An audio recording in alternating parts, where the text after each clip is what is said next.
Welcome back ناظرین. بات کی جا رہی ہے محسن پاکستان ڈاکٹر عبدالقدیر خان کی خدمات کے حوالے سے, ان کی قربانیوں کے حوالے سے.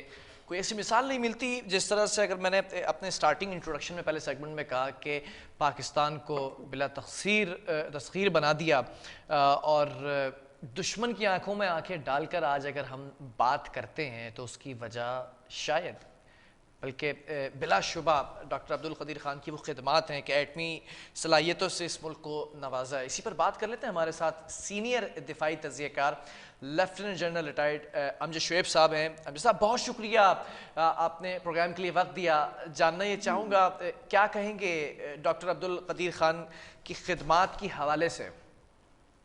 بسم اللہ الرحمن الرحیم. دیکھیے جی, ایک وقت تھا کہ دنیا کا کوئی بھی ملک پاکستان کو ایٹمی ٹیکنالوجی دینے کو تیار نہیں تھا, اور پھر وہ ماڈرن ٹیکنالوجی, اس کا تو سوال ہی پیدا نہیں ہوتا تھا. اور ایک ہم نے فرانس کے ساتھ ایک ایگریمنٹ کیا تھا نیوکلیر میٹیریل کا, یورینیم ری پروسیسنگ پلانٹ کا, اور یہ ری پروسیسنگ پلانٹ کی ایڈوانس پیمنٹ بھی کی ہوئی تھی, لیکن فرانس نے اس کو امریکہ کے کہنے پہ کینسل کر دیا. اب یہ حالات اور مایوسی کے بھارت میں ایک تیاری ہو رہی ہے نیوکلیر ویپن بنانے کی, اور پاکستان ہے کہ کوئی ہاتھ نہیں پکڑا.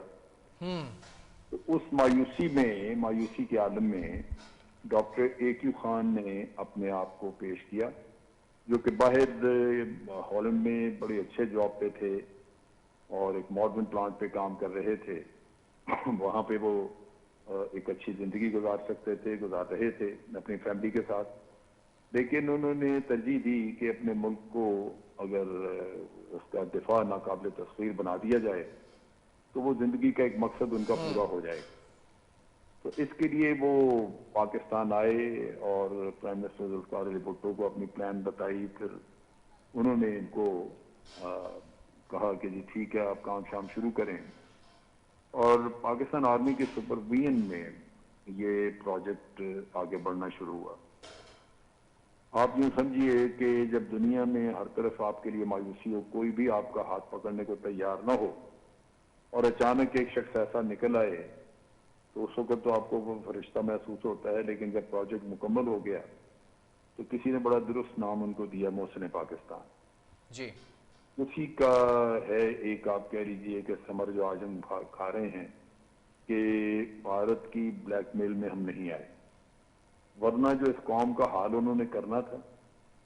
کیونکہ آپ صرف یہ دیکھ لیجئے کہ جو پروپیگنڈا ہی ہوتا ہے وہ بھی انسان کا نفس مار کے رکھ دیتا ہے. مجھے یاد ہے کہ جب بھارت نے نیوکلیر ایکسپلوژن کیا اور اس کے پھر 20-21 دن بعد ہم نے کیا, تو وہ جو درمیان میں وقفہ تھا اس کا, آپ یقین کریں کہ وہ وقفہ جو تھوڑا سا تھا چند دنوں کا, وہ تب گزارنا مشکل ہو گیا. کیونکہ بھارتی کی میڈیا میں وہ پاکستان کا مذاق اڑایا جا رہا تھا اور کہا جا رہا تھا کہ جی اب پاکستان جو ہے اس کو ہماری ہر بات ماننی ہوگی. اور پھر آپ دیکھیے کہ نیوکلیر ایکسپلوژن جب ہوا تو اس کے بعد اگلے دن ہی بھارتی میڈیا میں آواز سنی نہیں گئی, ان کو سانپ سونگ گیا. اور اگر یہ چیز رہتی موجود تو آپ دیکھتے کہ آج دن تک ہمارے بچے تک بلیک میل ہو رہے ہوتے. تو پاکستان کو تو انہوں نے بالکل کسی خاطر میں نہیں لانا تھا. تو اس لحاظ سے میں سمجھتا ہوں کہ جس شخص نے آپ کو لا کے یہ چیز دے دی اور پوری دنیا کا وہ نشانہ بن گیا, سی آئی اے پیچھے لگی ہوئی ہے, موساد پیچھے لگی ہوئی ہے اس کے, اور ان چیزوں کے باوجود اپنی زندگی کو قربان کر کے تو آپ کو ایک دفاع مہیا کر دے, یہ بہت بڑی بات ہے. اچھا جنرل صاحب, میں یہ بھی جاننا چاہوں گا, obviously you have served in army, اور آپ نے وہ چیزیں زیادہ کلوزلی دیکھی ہیں. وہ جو تھریٹس تھے جو آپ ابھی تذکرہ کر رہے ہیں, جس کا وہ وقت گزارنا مشکل تھا, بے شک کم عرصہ تھا, ہم نے کر دکھایا. جب 98 کے اندر دھماکہ کیا, کامیاب دھماکہ تھا, وہ لمحہ کیسا تھا؟ دیکھیے وہ پہلے تو کچھ دن بڑے ٹینشن کے تھے, کیونکہ دھماکہ جو ہوا وہ اچانک بھارت نے کیا, اور لازمی بات ہے کہ ہم سب اس وقت ایک دم سے حیران رہ گئے کہ یہ کام اچانک ہی ہو گیا اور ہم کیا کریں. تو سائنسدانوں کی تیاری تو تھی, لیکن پھر بھی چاغی کے مقام تک پہنچانا کرنا، اس میں بھی محنت لگتی تھی. آرمی نے اپنے ہیلی کاپٹر جہاز وغیرہ پرووائڈ کیے.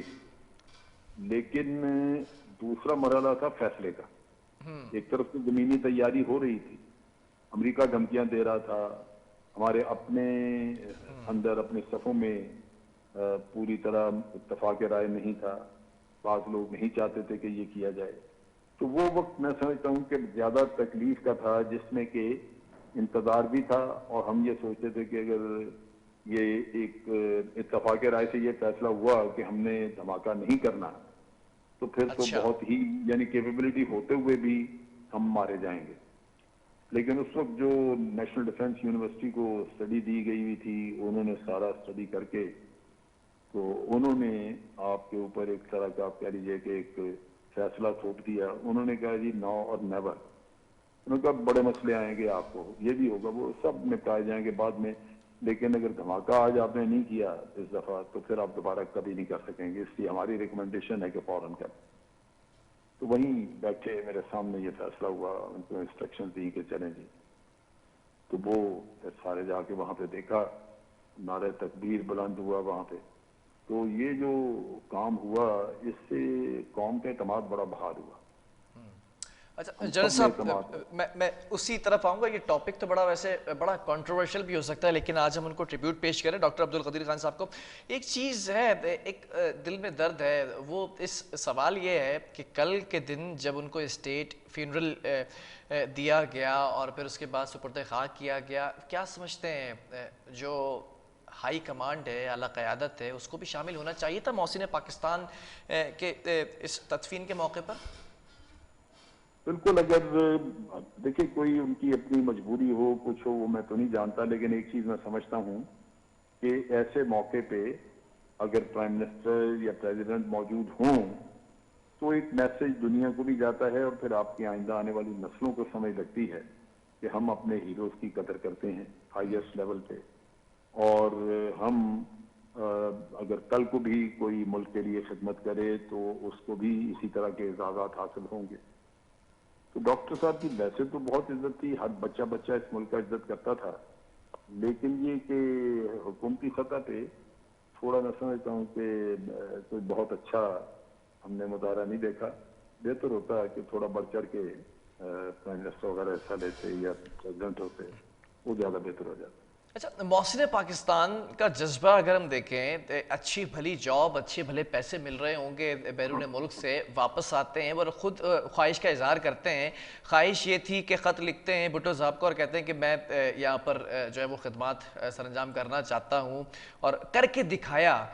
معلومات بھی ہے، یہ ساری چیزیں بتائیں کہ میں یہ کر سکتا ہوں. اور پھر آخری ایام اگر بات کی جائے سالوں کی، بڑے مایوس نظر آئے. کیا کہتے ہیں سر؟ دیکھیے بات یہ ہے، مایوسی ان کو بھی تھی، عوام میں بھی تھی، لیکن حالات بڑے مشکل تھے. ٹھیک ایک ہے. طرف تو وہ جو آپ کہہ لیجئے کہ نیوکلیر ٹیکنالوجی جو دوسرے ملکوں کو دی ہوئی تھی وہ قصہ سامنے آ گیا. اب امریکہ مطالبہ کر رہا ہے کہ جی یہ کسان کو ہمارے وعدے کریں تاکہ ہم پورا نیٹ ورک جو ہے وہ پکڑنا چاہتے ہیں کہ مغربی دنیا میں کون سے ملک تھے جو تعاون کر رہے تھے، کون سے انڈسٹریلسٹ ہیں جو ان کو اکوپمنٹ وغیرہ مہیا کر رہے تھے، اور پھر وہ نیوکلیر مٹیریلز کی بلیک مارکیٹ اس میں کون لوگ شامل ہیں. اچھا، بہت کچھ تھا کافی جو تھریٹ تھے امریکہ سے. امریکہ سے، اسرائیل سے. آپ اسرائیل کا ایک اس کا مضمون ہی چھپا ابھی کہ جس میں وہ ہرٹس اخبار والا لکھتا ہے کہ ڈاکٹر اکیو خان کو قتل کرنے کی کوشش کی تھی موساد نے، ٹھیک ہے. لیکن وہ بچ نکلے. تو یہ تو ہمیں ایکچولی یہ خدشہ تھا کہ ان کو ابڈکشن نہ کر لی جائے، کہ ان کو اغوا نہ کر لیں، کیونکہ امریکن افغانستان میں آ چکے ہوئے تھے، ان کی بھرمار تھی وہاں پہ، اور پاکستان میں بھی بلیک واٹر اور اس طرح کے لوگ موجود تھے. ٹھیک ہے. تو اگر وہ اغوا کر کے ایمبیسی میں بند کر لیتے، پتہ نہ چلتا، بعد میں کہیں شفٹ کر دیتے تو افغانستان بھی کوئی ایسا دور نہیں تھا، وہاں لے جاتے. تو یہ پاکستان کے لیے بہت بڑا سانحہ ہو جاتا. ایگزیکٹلی. لہذا کہنے کو تو لوگ کہتے ہیں کہ جی ان کو ان کی موومنٹ ریسٹرکٹڈ تھی، ان کو قید کر دیے. قید نہیں تھے، یہ ایک احتیاطی تدبیر تھی تحفظ کے لیے کہ یہ ان کے ساتھ کوئی حادثہ نہ ہو جائے. تو سڑک پہ یا ادھر ادھر ان کو مارا بھی جا سکتا تھا, قتل کر دیتے, یا یہ کہ امریکن اچھا پھر مشرف صاحب کے دور کی بات کی جائے 2001 سے 2004 تک جو ہے وہ مشیر برائے سائنسی پالیسی بھی رہے, خود مل کر جو ہے وہ کام بھی کرتے رہے, پھر اس کے بعد آ کر نیشنل ٹیلی ویژن پر بیٹھ کر جو کچھ انہوں نے ایکسیپٹ کیا, کیا اس وقت ان چیزوں کی ضرورت تھی؟ کیونکہ آپ بتا رہے ہیں کہ تھریٹس بھی کافی تھے, موساد بھی قتل کرنے پر پیچھے لگی ہوئی تھی. دیکھیں بات یہ ہے کہ جب یہ نیوکلیر انریچمنٹ, یہ اس کا یورینیم انریچمنٹ کا کام کیا, یا بعد میں ویپن بنایا, ایکسپلوڈ کیا, یا جو بھی مٹیریل ہم باہر سے پرکور کرتے رہے, ڈاکٹر ایچو خان ٹیم کے کیپٹن تھے, لیکن باقی کام ٹیم کے اور بھی ممبر تھے جنہوں نے کیا, کئی لوگ تھے. اسی طرح اوپر سپرویژن والے کئی تھے, کیونکہ کہیں سے تو آپ کو فنڈز مہیا کرنے ہیں, کہیں آپ کو سیکیورٹی اور پروٹیکشن دینی ہے, تھریٹس آ رہی ہیں باہر سے, ان کو ٹیکل کرنا ہے, کہیں کوئی مختلف سیلز کے ساتھ کوارڈینیشن, کیونکہ یہ ایک جگہ پہ تو صرف یہ انریچمنٹ کا کام ہو رہا تھا جو ڈاکٹر صاحب کروا رہے تھے, دوسری ایک اور جگہ پہ نیوکلیر ویپن کا ڈیزائن, ایک اور جگہ پہ, تیسری جگہ پہ میزائلز کا ڈیزائن, یہ کام بھی ہو رہے تھے, تو وہ کوارڈینیشن بھی ہوتی تھی. اب چیز یہ ہے کہ اگر ڈاکٹر صاحب چلے جاتے ہیں امریکہ کے ہاتھ کسی طرح, تو یہ تو پاکستان کا سارا کھیل کھل جاتا ہے, بہت مشکل پڑ جاتی. اب اس میں سینئر لوگ بھی شامل تھے. جب بعد میں یہ ہوا کہ ایران میں اور نارتھ کوریا یا آپ کہہ لیجیے کہ لیبیا وغیرہ میں یہ چیز پکڑی گئی, تو ڈاکٹر صاحب اکیلے تو یہ کام نہیں کر سکتے تھے. ایگزیکٹلی. اس میں کچھ لوگ تھے جنہوں نے نیچے ان کے تھے, انہوں نے کیا, کچھ سینئر تھے ان کے جنہوں نے مطلب میں یہ سمجھ لوں کیونکہ اس سے پہلے سیگمنٹ کے اندر بھی ایک جملہ بڑا قابل غور تھا, سابق سفیر بھی میرے ساتھ موجود ہے. جل صاحب اس پر کامنٹ چاہوں گا آپ کا کہ کیا گورنمنٹ کی انوالومنٹ کے بغیر یہ پاسبل تھا؟ نہیں, وہ نہیں ہو سکتا, وہ ہوا ہوگا, لیکن آپ سوچئے کہ کتنا نقصان دہ ہوتا اگر انٹروگیشن کے لیے وہ لے جاتے. تو ڈاکٹر صاحب کو کرمنل آدمی تو نہیں تھا, اس سے تو انہوں نے پوچھنا تھا, انہوں نے بتا دینا تھا کہ یہ فلاں فلاں نے یہ کیا, فلاں نے وہ کیا, تو پاکستان میں کوئی کرائسس مچ جاتی. ٹھیک ہے, یہ تو انہوں نے اگر وہ سٹیٹمنٹ دی کہ جی میں ہی ذمہ دار ہوں, میں نے کیا تھا سارا, تو لازماً ایک تو ان کو ایشورنس دی ہوگی گورنمنٹ نے کہ جناب آپ یہ اعتراف کر لیں, آپ کے خلاف کچھ نہیں کیا جائے گا. ٹھیک ہے. دوسری طرف یہ ہے کہ ان کو سمجھایا ہوگا کہ ملک کے مفاد میں اس وقت یہی ہے, لگتا تو برا ہے, آپ کا بھی دل برا ہوتا ہوگا, مانتے نہیں, سب کچھ یہ تکلیف دہ ہے, لیکن یہ ضرورت ہے ملک کی, کیونکہ اگر آپ صرف اپنے اوپر نہیں لیں گے تو پھر وہ باقی تو بڑا لمبا چوڑا نیٹ ورک ہے اس ملک کا, وہ سارے جو ہیں گھر لیے جائیں گے. تو اس سے بہتر آپ لے لیں, اور ہم آپ کو کبھی بھی حوالے نہیں کریں گے امریکہ کے, ہم آپ کا دفاع کریں گے. تو وہ انہوں نے کیا کہ بھئی امریکہ کے ہاتھ نہیں جانے, لیکن ساتھ ساتھ پورے سسٹم کو بھی امریکہ کے ہاتھ جانے سے بچایا.